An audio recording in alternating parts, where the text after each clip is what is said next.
Hey guys, today I'm going to be talking about The Elder Scrolls Online, specifically the Xbox One version. At least that's the only version I've played.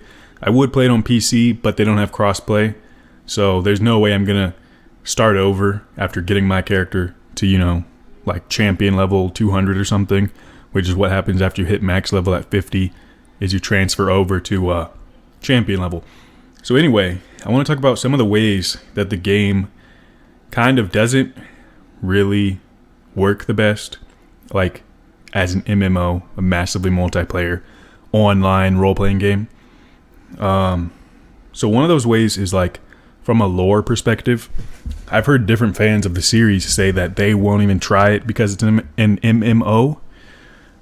So I think there's definite benefits to it being an MMO, with the biggest benefit being you can finally go on adventures in Tamriel with other real people, which, who wouldn't want to do that? So getting back to the topic, I think one thing it does is it's just too much on the screen at once. So like when I'm walking through town and there's like 30 people and they all have like 2 pets and there's just like all kinds of stuff going on at once, I think it gets a little crazy visually. I think one fix they could do, if they wanted a more lore-friendly game, is they could do what's called instancing, where kind of like how Destiny did it.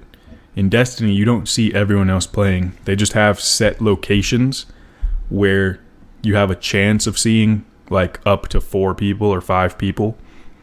So that way it's more like you're playing the game solo, but if there's a location where it makes sense for there to be more teammates, then you can see them.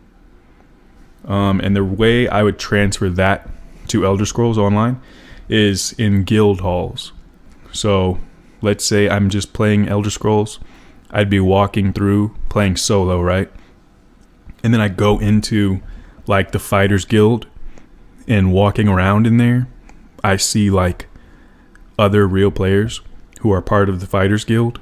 And they don't even have to be like online necessarily, like just computers that show them, or maybe not even computers, maybe it really is them, but maybe I only see them when I'm in the guild hall.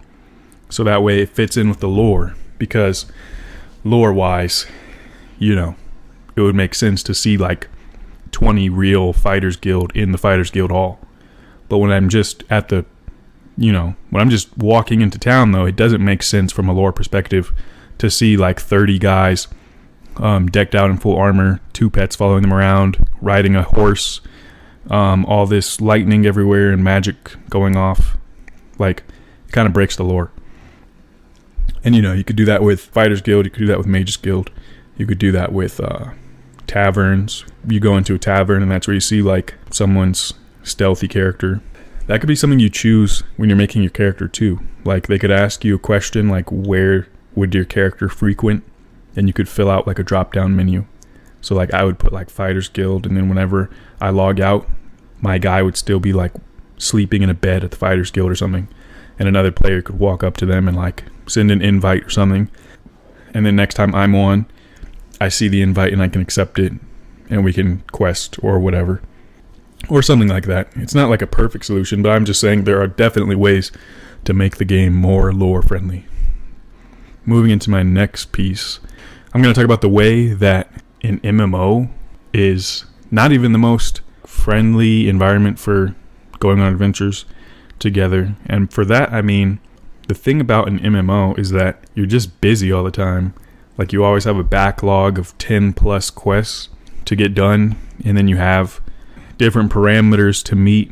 You'll be doing this quest, and then you find out that the boss is too strong for you, so you're going to do some other side quests first, and then you go to do those side quests, and then you find out that you need some sort of special item or something, so then you end up going to like a different location altogether, and you have to travel there. But then there's like a gate that you don't know how to get through, and then you find out the parameters to get through that gate. So basically, long story short, is that the game itself, it's always trying to block your progress, and it's always keeping you busy, which is both a pro and a con. It's a pro and a con to always be busy. Furthermore, that's going to make people not play together as much, because if everyone's busy, they don't have time for each other. So I mean, if I'm right in the middle of a quest and some random player who's a lower level is asking me for assistance, I mean, maybe I'll help them if I'm just feeling up to that in the moment. But that's me. Most players aren't going to. A lot of times if I need help with a quest or something, if I just put out a random message saying, hey, hire player, help me out with the quest, they usually don't even respond because they're busy. They don't really care about helping some random person they've never met finish a quest because they're busy with their own game. I think they could definitely make ways to make it better, though.